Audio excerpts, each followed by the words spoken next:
Breaking right now, Meghan Markle has been compared to Brooklyn Beckham's wife, Nicola Peltz. Both women described as, quote, ruthless troublemakers who have ripped weak man children in Prince Harry and Brooklyn Beckham from their families. Liz Jones says this is exactly how they did it. She writes, Harry and Brooklyn's trajectories are eerily similar and proof that privilege is a double-edged sword. Both have been famous since birth. Both have faced ridicule online and in print.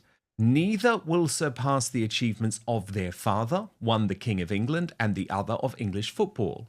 For Harry, there came Meghan, the former Suits actress and lifestyle blogger whom he married in 2018. For Brooklyn, there came Nicola Peltz, the billionaire's daughter whom he married in 2022, and in years since, it seems that neither Meghan nor Nicola have taken any prisoners. Both are slightly older than their husbands. Meghan is 43, Nicola 30. Both have been actresses, but are now what are described as influencers. Meghan with her TV shows and merchandise, Nicola with her job as the face of a fashion brand. Both appear to crave attention and have a need to be in control. Let me bring in royal YouTube sensation, according to Taz, to analyse this now. Tash, look, there are definitely comparisons, aren't there? Because certainly what Nicola Peltz has done is isolate Brooklyn Beckham from his family, a family who, by the way, gave him everything he has came via his family. Meghan Markle did a very similar thing with Prince Harry. I guess the one difference, though, is that it's even more shameless what Meghan Markle did, given that Nicola Peltz's family are billionaires in their own right. Weak men, and I would say with low intellect. I've watched Brooklyn Beckham when he's had a go at many things, many careers. He just, throws something at the wall and hopes it will stick. And I think that he is very similar to Harry in that respect. And it makes them more malleable for women like that to come along and to manipulate them. And yes, I mean, you are definitely seeing a sort of mirror happening, especially when it comes to the woman wanting her own way. So the first thing to do is to isolate the husband, to cut off their friends and their family. I've also read that Brooklyn doesn't speak to as many friends that he used to because Nicola decided that she didn't want him having certain friends. And again, this is exactly what Meghan did. I think it's incredibly sad that Brooklyn didn't go to his father's 50th birthday. And I think it's incredibly sad the way that Harry turned on his family. I think Harry, obviously, at this stage is far, far worse than anything Brooklyn's done. But who knows where that could develop over the next 5 to 10 years. Maybe Brooklyn will do a tell-all book on his family because Nicola convinces him, oh, well, this would be a great thing for you to do to, maybe earn your way. But yes, you're right. Everything that Harry and Brooklyn have is just purely to do with their family name. And they've never earned anything themselves. So they've always just had everything given to them. And Nicola can give Brooklyn everything because of her father's wealth, is an heir to a billion fortune. So he's following her along like an obedient puppy. According to journalist Liz Jones, Meghan Markle and Nicola Peltz are being accused of manipulating and isolating their husbands, Prince Harry and Brooklyn Beckham, from their families. Liz calls them ruthless troublemakers who targeted weak men who could be easily controlled. And honestly, when you look at Harry and Brooklyn's trajectories, both men have been ripped from their families and now seem to be completely under the control of these women. Is it manipulation or just a coincidence? Let's break it down. I know, and it is fascinating, isn't it? Because, of course, Brooklyn Beckham now has walked away from his entire family. So has Prince Harry. What is very interesting, though, is at this point, we haven't had the Brooklyn Beckham Oprah interview moment. He hasn't tried to destroy brand Beckham. And it will obviously be very interesting to see how that plays out. Now, of course, if you were advising Brooklyn Beckham, you would say, keep your mouth shut. Because it's a bit like the royal family. And by the way, I'm not a big fan of the Beckhams for a whole load of reasons. However, they are an enduring royal family of show business. And for Brooklyn to turn on them publicly would be very risky, because I'd say the public are already turning on him a little bit over the fact that he wasn't there for his dad's 50th. There were all of these celebrations, and we saw the white suits and we saw all of the big celebrities there, but no Brooklyn. And that's all that mattered to David. Yeah, it was very sad, especially the fishing trip. And I think there's lots of people out there that have, I think this is again why some people obviously have a lot of sympathy towards, well, they did in the beginning with Harry, with Meghan. Lots of people come across narcissists in their life, and then to see it playing out. But it's very sad when it's a family member. There's hundreds, thousands of cases, I'm sure, every single day where a son marries a woman or gets a girlfriend, and then this level of manipulation is done, and they isolate them and they turn against their families. And I think people have seen how much Harry's hurt his family, and then you're seeing it again. It does. The Beckhams, some people don't like them. I personally like them. I'm a fan of them. And I think it's really sad how close they are with all of their children. And for whatever this fallout is, the fact that he has refused to go to any of his father's celebrations, but they were in London, and that makes him look terrible. He actually came here, and at each event he was expected but never turned up, and they had about 5 or 6 events across the week. And that's going to be something, much like Harry, he's going to live to regret one day, because, I mean, missing his father's 50th, you'll never get that time back. No, you won't. You absolutely won't. And I think it was a really disgusting thing to do, actually. Do you feel like Nicola Peltz has potentially looked at the way that Meghan has done things? Well, I'm not sure narcissists take inspiration from other narcissists, but I think that was possibly always going to play out anyway, regardless if Meghan had come on the scene with Harry. But it's clearly obvious that it's socially acceptable. I mean, if you saw a man coming into a woman's life on the stage, you know, say Jack Brooksbank had done to Princess Eugenie what Meghan did to Harry, there would have been a public outpouring of rage, and people saying, no, this needs to be stopped. But because it's, again, a woman manipulating a man, a weak man again, it seems to be socially acceptable. So maybe there's something with Nicola. She felt she could be more brazen about it, perhaps. But yes, she was, obviously, that's her genetic makeup. And I don't think Meghan's had much influence, but maybe it's just made her feel a bit bolder. That's the key. Both women are slightly older, both crave attention, and both have turned their husbands into obedient puppies. Is this a pattern of control or just a coincidence? Tash from According to Taz lays it out. Meghan has used the classic isolation tactic, cutting Harry off from his family, friends, and even his former identity as a prince. And now he's completely reliant on her for everything: money, connections, and even a sense of purpose. According to Tash, this is a textbook example of coercive control, but because it's a woman doing it to a man, no one is calling it out. Imagine if Harry was a woman and Meghan was a man. The media would be screaming abuse. But because it's Meghan, it's just taking control of her narrative. There was also a shocking lie from Meghan Markle exposed this week, Tash. And in some ways you could say it was, well, exactly. I mean, in some ways you could say that this is quite small, but actually, in my view, this is actually so significant, because do you remember in the Jamie Kern-Lima interview, she talks about this moment where she met Yasmin Bleeth, who was the star of Baywatch in the 90s. That the way that she spoke to Yasmin Bleeth, who was very impeccably polite to her and asked her all about herself, changed the way that she would deal with celebrities in the future. However, Paula M has done some research and found an interview, a long-forgotten interview from 11 years ago, where Meghan has a completely different version of the Yasmin Bleeth story, a version of the story where Yasmin Bleeth doesn't utter a word to Meghan Markle. So God knows what version is accurate, but I think what it does show is that every single interview involves Meghan recrafting the narrative of her own life. Wow, Tash. So a pivotal and influential moment in her life. Well, which version is true? Meghan, is the version true from 11 years ago when you were in Suits and you wanted to present Yasmin Bleeth from Baywatch as some sort of bitch who didn't say anything to you? Or is the new Jamie Kern-Lima version correct? I mean, this is truly nuts. And I will say, Tash, while this is a small story, let's just look at the macro. Let's zoom out. If you can't trust what Meghan Markle bloody says about a meeting with Yasmin Bleeth, you certainly can't trust what she has to say about her life within the British royal family. I mean, she's been given so many nicknames, Dan. Little Miss Forgetful, Princess Pinocchio, which is one of my personal favourites. And again, it's accurate here. She's a pathological liar. She cannot help herself.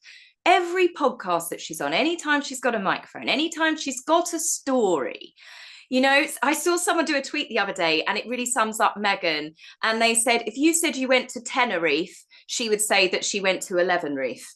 You know, she just cannot help herself. She's got to have an anecdote, and a story for every person that she speaks to. And you can tell she's just lying.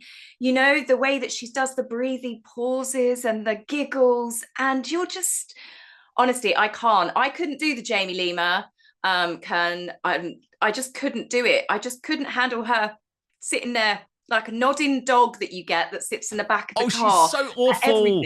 She's so awful. Like that. And by the way, Jamie... What are you doing? I know, but Jamie Kern-Lima is such a Meghan Markle, okay? Because do you know, Tash, and by the way, I had never heard of the woman, so I came completely new into this. So I listened to the podcast with Meghan and I listened sorry. Well, I listened to both, actually. Confessions of a Female Founder version, her own version. And you would think that she had come from nowhere and that there was no desire to be famous and she'd been like a small town local journalist.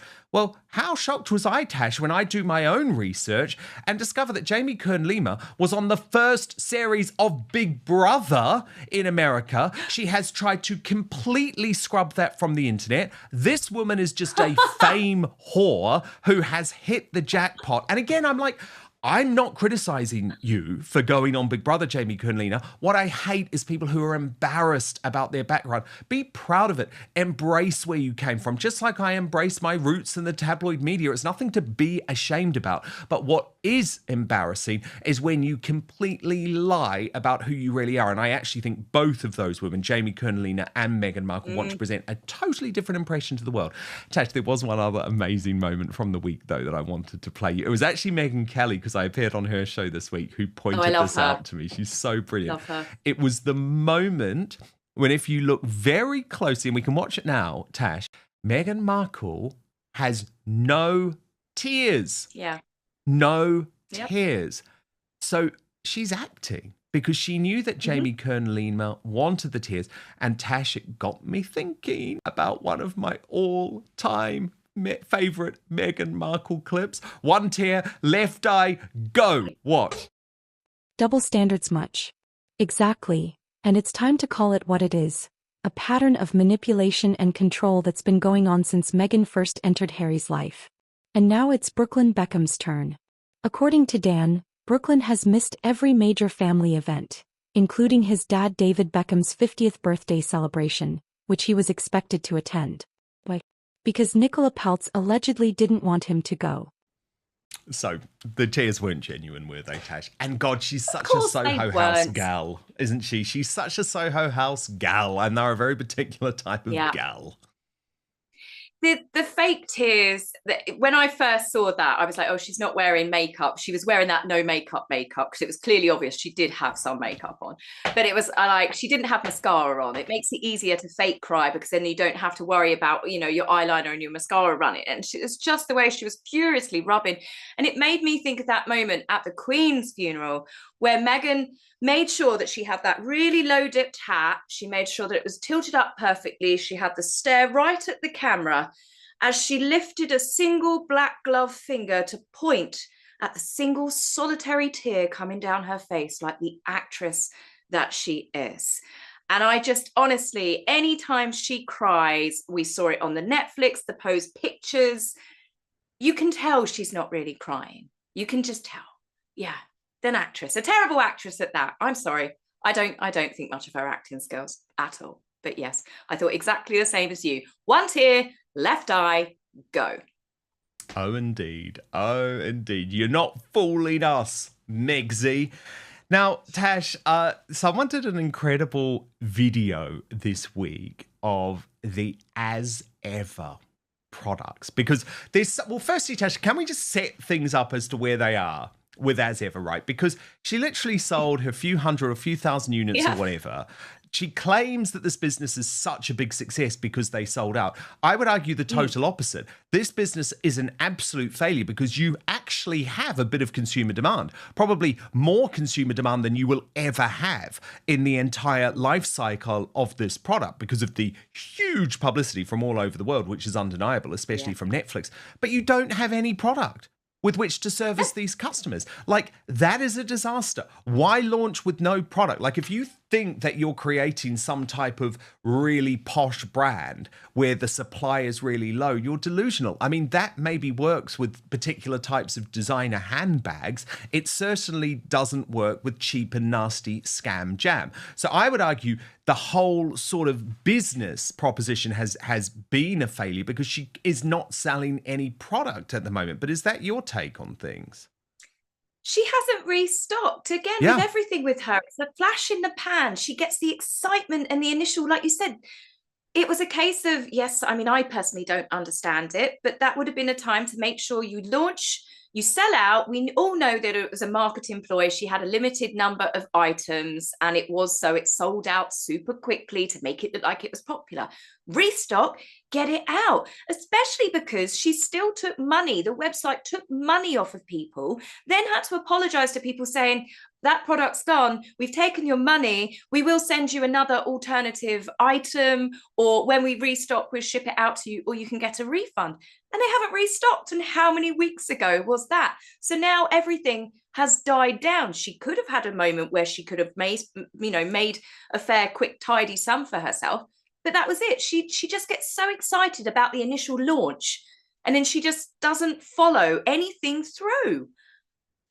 So true. And I just think look, it's been done on the cheap, basically. And for someone who claims that she's wanting to deliver luxury, right? To deliver something that is above what you would find in your supermarket. I found this unpacking video quite beautiful because it shows, you're completely right, Tash, there is no care in the world for the detail. And actually, if you are going to be a successful business person, that detail matters. Sound familiar? It's the same tactic Meghan used: isolate the husband, cut him off from his family, and then control him completely. And the sad part? Brooklyn doesn't even see it. He's following Nicola like a lost puppy, just like Harry did with Meghan. Dan nails it. Brooklyn is walking the same path as Harry, and the end result could be just as disastrous. A family torn apart and a man left with nothing but the woman pulling the strings. And then there's the Yasmin Bleeth lie. According to Dan, Meghan has told two completely different stories about her encounter with the Baywatch star. One where Yasmin was rude and dismissive, and another where she was gracious and kind. But watch and you'll see what I mean. Is that, I paid $14 for this, and it's just come bashed up.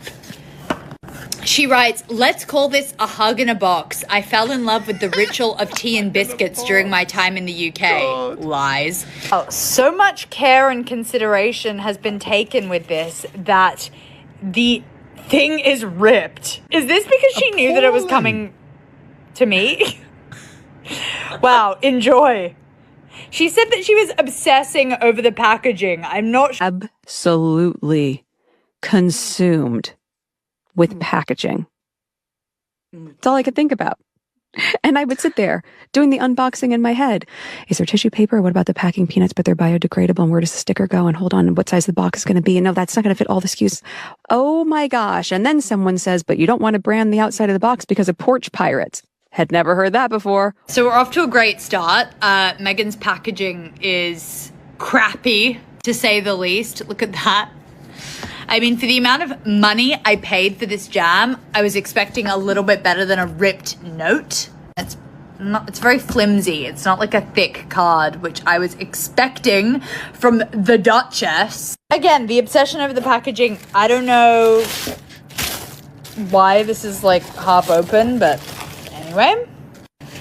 The packing peanuts that she's been talking about, is that biodegradable? Is it? That doesn't look very biodegradable to me. Okay, the cookie mix. Wow, okay. That is some horrific... I just want to show you that. Yeah, I wouldn't call this smashed up box a hug in a box. This looks like abuse in a box. But then again, it's Meghan, so what do you expect? Okay, let's take a look at this. Okay, a little bit more like luxe, I would say. Okay, this is the big reveal, you guys. Whoa. Underwhelming, a little bit. See, actually, she's copied the royal family's jam almost to a T. Look at that. Oh my God. Very, very similar packaging. Now, this I bought actually genuinely 2 years ago. Ugh. Ugh, that does not.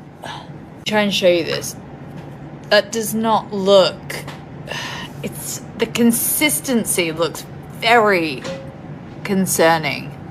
It doesn't have any preservatives in it. That's probably why it's this horrific consistency, if you can see that. The jar is kind of like half filled. You can see she's very cleverly put manufactured for as ever enterprises. So we don't actually know where this jar has been made. I don't mind this packaging, but like it's useless for a pot of jam. Like it would make sense if it was like an alcohol or maybe even a tea, but like for a jam, it just does not make sense to me. And it's kind of like, you can see it's already like a bit messed up. But maybe I'm being a bit harsh. I mean, this is really the bad thing. Again, she's very careful not to disclose where this was actually made. Manufactured for as ever. It's genuinely very, very cheap. Like, you can see it's just kind of a printed out thing. Very basic cake mix. Interestingly, she's registered in Cincinnati, Ohio, not in California. Probably because she's trying to dodge taxes. I mean, accusation, but who knows? Why does Meghan keep changing the story? Because, as Tash says, she's a pathological liar who recrafts her narrative to make herself look like the victim. If she can lie so effortlessly about a minor celebrity encounter, what else has she lied about?